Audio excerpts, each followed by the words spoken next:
ನಾವು ಜ್ಞಾನ ಇಲ್ಲದವರಾಗಿ ನಡ್ಕೊಳ್ತಾ ಇದ್ದೇವೆ. ಇವಾಗ ನಮ್ಮ ಮನಸ್ಸಲ್ಲಿ ನಮ್ಮ ಬಗ್ಗೆ ಜಡ್ಜ್ಮೆಂಟ್ ಸ್ಟಾರ್ಟ್ ಆಗಿರ್ತದೆ, ನಾನೆಷ್ಟು ಜ್ಞಾನ ಉಳ್ಳವನು ಅಥವಾ ಜ್ಞಾನ ಇಲ್ಲದವನ ಅಂತ. ಓಕೆ, ಇದೆಲ್ಲ ಯಾಕೆ ದೇವರು ನಮ್ಗೆ ಹೇಳ್ತಾ ಇದ್ದಾನೆ? ಮುಂದೆ ಹೋದ್ರಿ, ಈ ದಿನಗಳು ಹೇಳ್ರಿ, ಈ ದಿನಗಳು ಏನಾಗಿವೆ? ಈ ದಿನಗಳು ಏನಾಗಿವೆ? ಕೆಟ್ಟವುಗಳಾಗಿವೆ.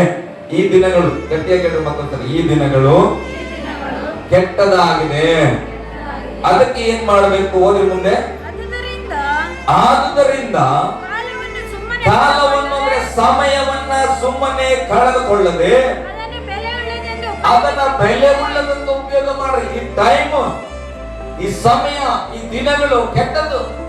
ಬೈಬಲ್ ಬರೆದು 2026 ವರ್ಷಗಳು. ನಾನ್ ಮನೆಯಲ್ಲಿ ಮಾತಾಡ್ತಾ ಇದ್ದಿದ್ರ ಬಗ್ಗೆ. ಅವಾಗ ಹೇಳ್ತಾರೆ ಎಫೆಸದವರ ಪತ್ರಿಕೆಯಲ್ಲಿ, ಈ ದಿನಗಳ ಕೆಟ್ಟವಂತ. ಈಗ 2000 ವರ್ಷ ಆಯ್ತು ಕೆಟ್ಟ ದಿನಗಳು ಪ್ರಾರಂಭ ಆಗಿ. ಹಾಗಾದ್ರೆ ಈಗ ಅದು ಎಷ್ಟು ಕೆಟ್ಟೋಗಿರ್ಬೇಕು ಯೋಚನೆ ಮಾಡಿ. ಮನೆಗೆ ಅನ್ನ ಮಾಡಿದ್ರೆ ಮರಕೋಗಿ ಊರಿಗೆ ಹೋದ್ವಿ, 3 ದಿನ ಆಯ್ತು ಬಂದು, ಬಹಳ ಸ್ಮೆಲ್ ಬರ್ತಾ ಇದೆ. ಈಗ ಅದು ಕೆಟ್ಟೋಗಿದೇನೆ ಇಲ್ಲ. ಆಯ್ತು, ಈಗ ಅರ್ಜೆಂಟ್ ಇತ್ತು, ನೀವು ಅದನ್ನ ಬಿಸಾಕಿಲ್ಲ, ಮತ್ತೆ ಏನೋ ಕೆಲಸ ಇತ್ತು ಅಂತ ಹೇಳಿ ಹೋದ್ರಿ ಒಂದ್ ಕಡೆ, ಇನ್ನೊಂದ್ 3 ದಿನ ಬಿಟ್ಟು ಬಂದ್ರಿ. ಈಗ ಅನ್ನ ಹೇಗಾಗಿದೆ? ಅದು ಪೂರ ಈಗ ಏನಾಗದ? ಅಯ್ಯೋ ಮೊನ್ನೆನೇ ಕೆಟ್ಟೋಗಿತ್ತು, ಈಗ ಪೂರ ಕೆಟ್ಟೋಗಿರ್ತದ, ಬಾಗಿಲು ತೆಗಿಯಕ್ಕೆ ಆಗಲ್ಲ ಅಂತ ಬೈಬಲ್ ಹೇಳ್ತದೆ. 2000 ವರ್ಷಗಳ ಹಿಂದೆ ಈ ವಚನ ಬರೆದಿರೋದು.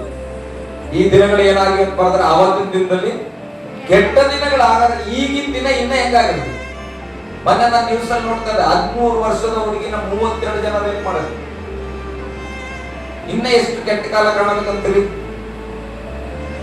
ಇನ್ನ ಎಷ್ಟು ಕೆಟ್ಟ ಕಾಲಗಳು ನೋಡ್ಬೇಕಂತಲ್ಲ ಬೈಬಲ್ ಹೇಳ್ತಾರೆ. ಈ ದಿನಗಳು ಕೆಟ್ಟು ಹೋಗಿವೆ, ಮಲ್ಟಿಪ್ಲೈ ಆಗಿದೆ ಕೆಟ್ಟ ದಿನಗಳಲ್ಲಿ. ಅದೇನಾಗ್ತದೆ? ಕೆಟ್ಟದ್ರಲ್ಲೂ ಕೆಟ್ಟ ದಿನಗಳಾಗ್ತಾ ಇದೆ. ಹಲ್ಲೆಲೂಯಾ. ಅದಕ್ಕೆ ಈ ಸಮಯವನ್ನ ನಾವು ಹೇಗೆ ಉಪಯೋಗ ಮಾಡ್ತಾ ಇದ್ದೇವೆ? ನಮ್ಮ ಮಾತು ಏನಾಯ್ತು? ನಮ್ಮ ನಡತೆ ಏನಾಯ್ತು? ನಾವು ಯಾಕೆ ಓದ್ತಾ ಇದ್ದೇವೆ? ನಮಗೆ ದೇವರು ಎಜುಕೇಶನ್ ಯಾಕೆ ಕೊಡ್ತಾ ಇದ್ದಾನೆ? ತಿಳ್ಕೊಳ್ಳಿ ಸತ್ಯವನ್ನ ಅಂತ. ಇವತ್ತು ಏನಾಗ್ತಾ ಇದೆ? ಸತ್ಯವನ್ನ ತಿಳ್ಕೊಂಡ ಮೇಲೆ ಕೆಟ್ಟ ದಿನಗಳು ನಮ್ಮ ಜೀವಿತದಲ್ಲಿ ಪ್ರಾರಂಭ ಆಗ್ತಕ್ಕ. ಹಲ್ಲೆಲೂಯಾ. ಗಟ್ಟಿಯಾಗಿ ಹಲ್ಲೆಲೂಯಾ. ನಾನು ಹೇಳುತ್ತೇನ್ರಿ, ಇದು ನನಗುಳ್ಳದ್ದು, ನಾನು ತೆಗೆದುಕೊಳ್ತಾನೆ. ನನಗೆ ದೇವರು ಎತ್ತಿಸ್ತಾನೆ. ಅರಸೆ ಅವಾಗ ಕೆಟ್ಟ ದಿನ ಅಂದ್ರೆ ಇವಾಗ ಹೆಂಗಿದೆಯಪ್ಪ? ಸೇವೆಯಲ್ಲಿ ನನಗೆ ಮಾತಾಡಿದ್ರು. ಅವಾಗಲೇ ಪೌಲನಿಗೆ ಅಷ್ಟು ಹಿಂಸೆ ಇರ್ತದೆ, ನಿನಗೆ ಏನಾಗುತ್ತೆ? ಹಿಂಸೆ ಮಲ್ಟಿಪ್ಲೈ ಆಗುತ್ತೆ. ಪೌಲನ ಇದ್ದಕ್ಕಿಂತ ಹೆಚ್ಚಾಗಿ ನಿನಗೆ ಹಿಂಸೆ ಇರ್ತದೆ. ಅವಾಗ ಪೌಲನನ್ನ ಅವಮಾನಿಸಿದ್ರೆ ಇವತ್ತು ಅವಮಾನ ದುಪ್ಪಟ್ಟಾಗಿರ್ತದ. ಅಂದ್ರೆ ನಾವು ರೆಡಿ ಆಗ್ಬೇಕು. ಅದಕ್ಕೆ ಏನ್ ಮಾಡ್ಬೇಕು? ನಾವು ಪ್ರಿಪೇರ್ ಆಗ್ಬೇಕು. ಅವತ್ತೇ ಅಷ್ಟು ಕಷ್ಟ ಇದ್ದಾಗ ಏನ್ ಮಾಡಿದ್ರು? ದೇವರ ಪಾದ ಹಿಡಿದ್ರು, ದೇವರ ಹತ್ರ ಪ್ರಾರ್ಥನೆ ಮಾಡಿದ್ರು. ಈಗ ದಿನ ಇನ್ನ ಕೆಟ್ಟೋಗಿದೆ.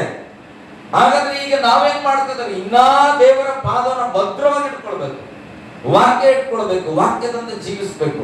ನಮ್ ನಾಲೆಡ್ಜ್ ನಾನು ಹೇಳ್ತೇನೆ, ಬೈಬಲ್ ಹೇಳ್ತದೆ ಜ್ಞಾನವಂತರಾಗಿರ್ರಿ ಅಂತ ದೇವರು ಹೇಳಿದ್ರು. ಕೆಟ್ಟೋಗ್ಲಿಕ್ಕಲ್ಲ, ಅಲ್ಲ ಕೆಟ್ಟೋಗ್ಲಿಕ್ಕೆ ಬುದ್ಧಿ ಕಲಿಯಿದೆ ಅಂತ ದೇವರು.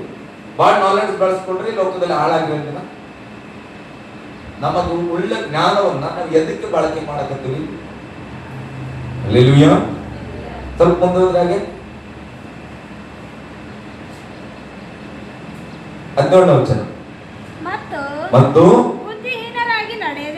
ಬುದ್ಧಿಹೀನರಾಗಿ ನಡೆಯದೆ ಕರ್ತನ ಚಿತ್ತವೇನೆಂಬುದನ್ನು ವಿಚಾರಿಸಿ ತಿಳಿದವರಾಗಿರ್ರಿ. ನಾವು ಜ್ಞಾನವಂತರಾದ್ಮೇಲೆ ದೇವ್ರ ಚಿತ್ತ ಏನು? ದೇವ್ರ ಚಿತ್ತನ ಹೆಂಗೆ ನೆರವೇರಿಸೋದು? ದೇವ್ರ ಚಿತ್ತದಲ್ಲಿ ಬದುಕೋದು ಹೇಗೆ? ದೇವ್ರ ಚಿತ್ತನ ಅನುಭವಿಸಿದ ಹೇಗೆ? ಇದನ್ನು ವಿಚಾರಿಸಿ ತಿಳ್ಕೊಳ್ಬೇಕಂತ. ನಿನಗೆ ಜ್ಞಾನ ಇದ್ರೆ ಬೈಬಲ್ ಓದಿ ತಿಳ್ಕೊಳ್ಬೇಕು.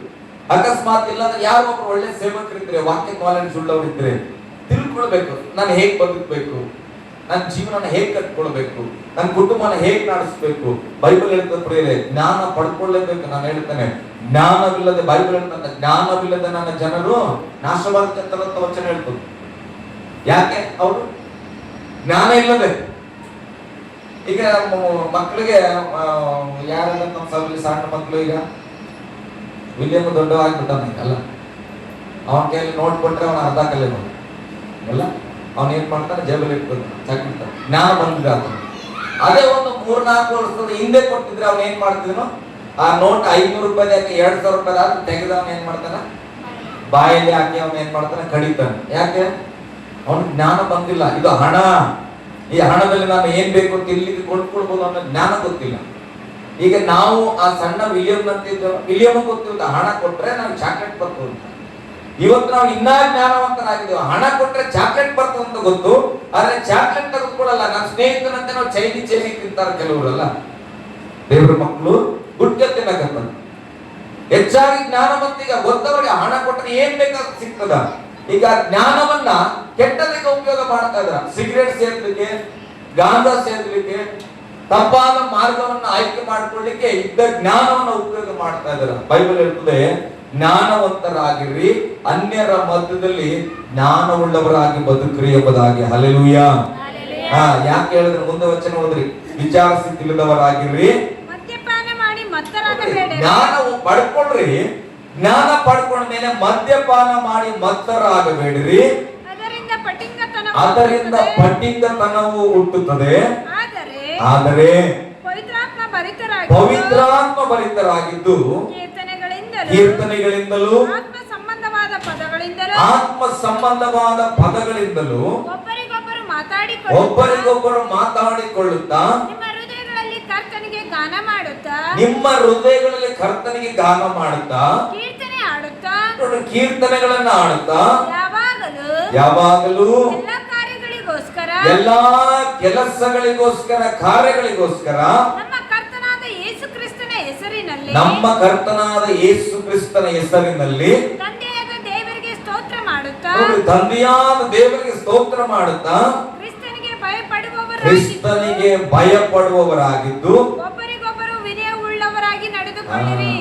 ದೇವರು ಭಯಪಡುವವರಾಗಿದ್ದು ನಾವು ಒಬ್ಬರಿಗೊಬ್ಬರು ವಿನಯತೆ ಉಳ್ಳವರಾಗಿ ನಡ್ಕೊಳ್ಬೇಕು. ಜ್ಞಾನ ಇದೆಲ್ಲ ಇಲ್ವಂತ ಯಾವಾಗ ಗೊತ್ತಾಗ್ತದೆ ಅಂದ್ರೆ, ಕುಟುಂಬದಲ್ಲಿ ಒಬ್ಬರಿಗೊಬ್ಬರು ವಿನಯತೆಯಿಂದ ಅಂದ್ರೆ ನಮ್ರತೆಯಿಂದ ನಡ್ಕೊಳ್ಳುವಾಗ ಗೊತ್ತಾಗ್ತದೆ ಇವ್ರಿಗೆ ಕ್ರಿಸ್ತನ ಜ್ಞಾನ ಇದೆಯಾ ಇಲ್ವಾ. ಅಲ್ಲೆಲೂಯಾ. ನೀನಂದ್ರೆ ನಿಮ್ಮ ಅಪ್ಪ, ನಾನ್ ನಿನಗಿಂತ ಸ್ಟ್ರಾಂಗ್. ಅಲ್ಲೆಲೂಯಾ. ನೀನ್ ಒಂದ್ ಹೇಳಿದ್ರೆ ನಾನು 4 ಹೇಳ್ತೇನೆ, ಇದೆಲ್ಲ ಜ್ಞಾನ. ಅಲ್ಲೆಲೂಯಾ. ಕನ್ನಡ ಕಲ್ತ್ವಿ, ಕನ್ನಡ ಬೈಗಳು ಕಲ್ತ್ವಿ, ಕನ್ನಡ ಚೆನ್ನಾಗಿ ಬರ್ತಾ ಇತ್ತು, ಕನ್ನಡದಲ್ಲಿ ಜಗಳ. ಈಗ ಸ್ವಲ್ಪ ಓದಿದ್ವಿ, ಇಂಗ್ಲಿಷ್ ಬಂತು, ಏನ್ ಮಾಡ್ತಾ ಇದ್ವಿ? ಇಂಗ್ಲಿಷ್ ಅಲ್ಲಿ ಬೈತಾ ಇದ್ವಿ. ಅಲ್ಲೆಲೂಯಾ. ಇಂಗ್ಲಿಷ್ ಅಲ್ಲಿ ಜಗಳ ಮಾಡ್ತವೆ. ಇದಕ್ಕೇನ ಜ್ಞಾನ ಕಲ್ತಿದ್ದು ನಾವು? ಅಲ್ಲೆಲೂಯಾ.